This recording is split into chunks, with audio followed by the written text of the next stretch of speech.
कि राम आए थे। अगर हम राम का वनवास के बारे में अगर अब उनकी हिस्ट्री के हिसाब से देखा जाएगा, तो राम का 14 वर्ष का जो वनवास है वो जाकर के मार्च अप्रैल में कंप्लीट होता है।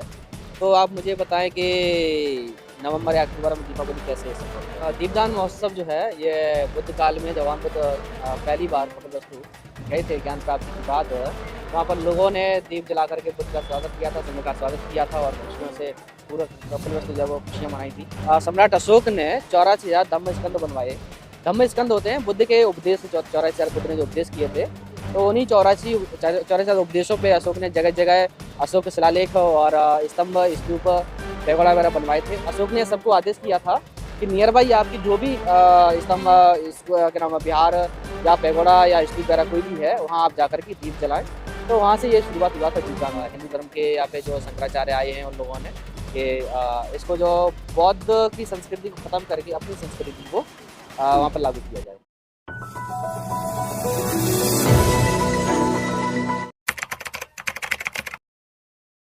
दीपदान महोत्सव जो है ये बुद्ध काल में जवान बुद्ध पहली बार कपिलवस्तु गए थे ज्ञान प्राप्ति के बाद। वहाँ पर लोगों ने दीप जला करके बुद्ध का स्वागत किया था, संघ का स्वागत किया था और खुशियों से पूरा कपिलवस्तु जब वो खुशियाँ मनाई थी। उसके बाद 300 वर्ष के बाद सम्राट अशोक ने 84,000 धम्म स्कंद बनवाए। धम्म स्कंद होते हैं बुद्ध के उपदेश, 84,000 बुद्ध ने जो उपदेश किए थे, तो उन्हीं 84,000 उपदेशों पे अशोक ने जगह जगह अशोक के शिलालेख और स्तंभ, स्तूप, पैगोडा वगैरह बनवाए थे। उन सभी जगहों पे आसपास जो भी नगर के गांव के जो लोग थे, तो अशोक ने सबको आदेश किया था कि नियर बाई आपकी जो भी स्तंभ, क्या नाम है, विहार या पैगोडा या स्तूप वगैरह कोई भी है, वहाँ आप जाकर के दीप जलाएं। तो वहाँ से ये शुरुआत हुआ था दीपदानों की कि आप लोग दीपक दान करें, है ना, दीपदान। तो भाई दीपक का प्रतीक है ज्ञान से, ज्ञान से प्रतीक है। तो हमको जो है अपना ज्ञान लोगों को देना चाहिए। तो इसका भी एक महत्व रखता है कि दीपदान महोत्सव का।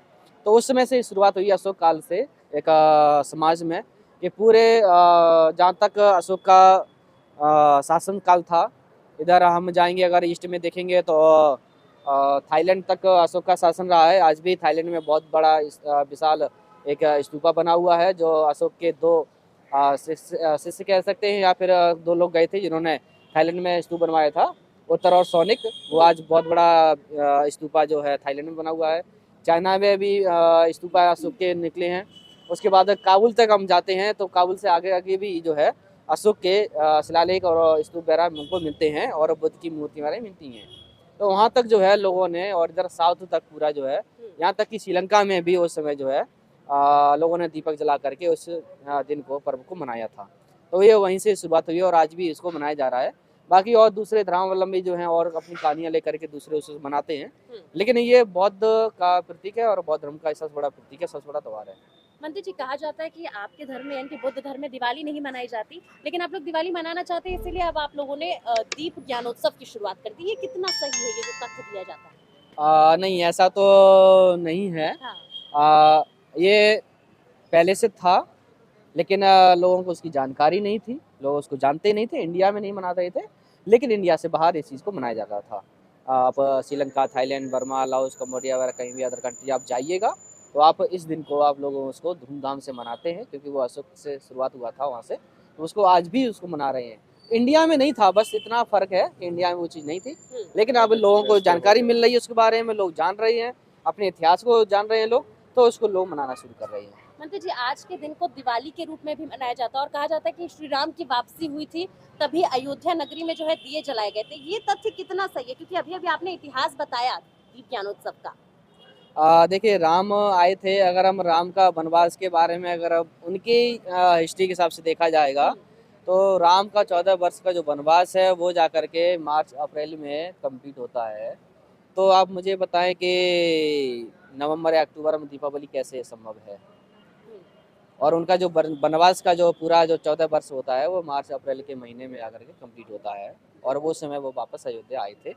या ये उनके हिसाब से है तो ठीक है, लेकिन बुद्धिज्म के अनुसार जो है जो दीपावली का या जो लोग और मनाते हैं, या जो अयोध्या में जो दीपावली मनाई जाती है, पहले अयोध्या नाम नहीं था, साकेत नगर नाम था बुद्ध काल में। और यहाँ तक कि अभी भी आज से हम ज़्यादा नहीं तो 100 वर्ष पहले भी जाएंगे तब भी उसका नाम साकेत नगर था। तो साकेत नगर वहाँ पर जो है राजा हर्षवर्धन का या ये सॉरी पुष्यमित्र का जो है वहाँ पर कब्जा किया था पुष्यमित्र ने बृहदत्त की हत्या करके। जो मौर्य शासन काल के जो 10वें राजा हुए थे बृहदत्त, तो बृहदत्त की हत्या करके पुष्यमित्र ने जहाँ से शुंग वंश शुरू हुआ है तो उन्होंने साकेत नगर पे कब्जा कर लिया था और अपना राजा खुद बन गए थे।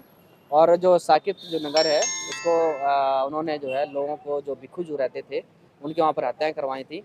इस वजह से वो जो नगरी है, जो नगर में जो नदी बहती है घाघरा नदी, उसको घाघरा नदी कहते हैं, लेकिन जितना जो साकेत नगर तक जितनी नदी बहती है उसको सरयू कहा जाता है।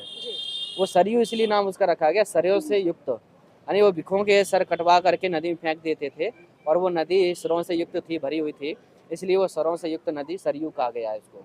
तो वो भिक्षुओं का, और वो उस समय उन्होंने इस चीज़ का, जब बौद्ध धर्म का पतन हुआ उन लोगों ने भिक्षुओं के सिर वह कटवाए हैं, तो इस चीज़ को उन्होंने जो है और बड़ा चढ़ा करके देश में लागू कराया जिससे बौद्ध धर्म का पतन हो जाए। तो एक कारण ये भी रहा है हिंदू धर्म के या फिर जो शंकराचार्य आए हैं उन लोगों ने कि इसको जो बौद्ध की संस्कृति को ख़त्म करके अपनी संस्कृति को वहाँ पर लागू किया जाए।